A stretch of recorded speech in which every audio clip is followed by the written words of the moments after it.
The only potential downside of eating sweet potatoes is if you eat too much, you could get a yellow nose. It's called carotenemia. It's a common harmless condition due to elevated levels of beta-carotene in the blood. First noticed a century ago when carrots were introduced into infant diets.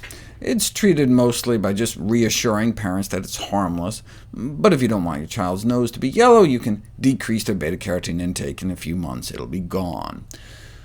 But color is what we're looking for. When picking out varieties at the supermarket, the intensity of the yellow or orange flesh color of the sweet potato is directly correlated to its nutritional content, so the more intense, the better. Though if you really want intensity, sweet potato varieties range not only from white to yellow and orange, but to pink and very to deep purple, the natural pigments of which may have special anti-cancer effects of their own.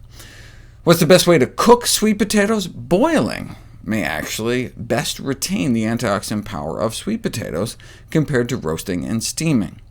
If you compare baking to boiling, microscopically, boiling helps thin out the cell walls and gelatinize the starch, which may enhance the bioavailability of nutrients, while at the same time the glycemic index of boiled sweet potatoes was found to be only about half that of baking or roasting, so boiled gives one less of a blood sugar spike.